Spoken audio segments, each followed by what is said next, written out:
Kung bago ka pa lang sa aking YouTube channel, please subscribe at i-hit ang notification bell para updated ka sa aking bagong videos.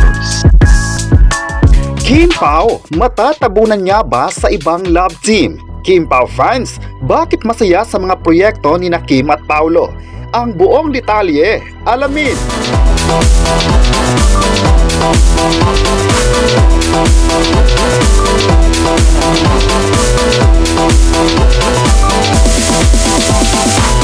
Ngayong September 30, 2025 ay grabe na naman ang balita. Trending nga ngayon online ang naging mga eksena ni Kim Chiu at Paolo Abilino sa The Alibay sa Cebu. Grabe nga ang paghahanda ng The Alibay team para mas mapaganda pa nila ang buong kwento ng serye.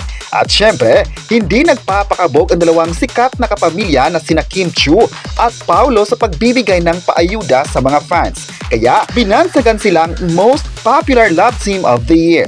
Marami talaga ngayon na nagsabing deserve talaga ng dalawa ang mga opportunities na nakuha nila sa ngayon dahil ay magaling naman sila sa mga ipinagkatiwalang proyekto. May netizen naman na nagsabing hindi na talaga maaawat ang pagsikat ng Kim Pao ngayon. Latest din ngayon na pinag-usapan online ang posibleng bagong love team sa mga serye na sina Joshua Garcia at Bel Mariano.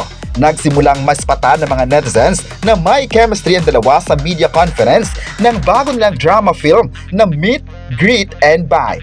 Kalat na nga sa social media ang mga litrato na kuha sa mismong event at marami nga sa mga fans ay G na G sa posibleng love team na ito in the future. May nagsabi naman na posibleng ito na ang next popular love team sa industry. Pero dahil dito ay umalma naman ang ilang tagahanga ng Kim Pao na sabi nila hindi matitinag ang tandem ni Kim Chiu at Paolo Abilino dahil mula noon at hanggang ngayon ay never nilang iniwan ito. Deserve naman raw ng Kim Pao na mabibigyan ng spot sa showbiz dahil napakabait at napaka-natural nito sa lahat. Kaya nga raw nabibigyan ng proyekto dahil nagustuhan ito ng mga producers. Maganda talaga na marami ang sumusuporta kina Kim at Paolo dahil nakita ng tao kung gaano nila ipinaglaban ang kanilang idolo sa mga intriga online. Ayon pa sa mga netizens, maganda naman na magkakaroon ng love team sina Bel at Joshua Garcia pero hindi kailanman matatalo ang samahan ng mga fans sa Kim Pao. Nakaukit na raw sa puso ng mga fans ang pagmamahal nila sa dalawa at never nilang iiwan sa ere. Mas ipinakita raw nila ang love at support na bagay talaga sa kanila. May netizen naman na nagsabi na bagay naman talaga sina Bel at Joshua at sana magkakaroon sila ng serye na sila ang bida. May netizen naman na nagsabing kahit sino pa ang mga bagong love team sa showbiz, hindi nila matitinag ang grupo na meron ng Kim Pao sa ngayon. Kayo, ano ang masabi nyo na marami pa ring nagmamahal kina Kim at Paolo?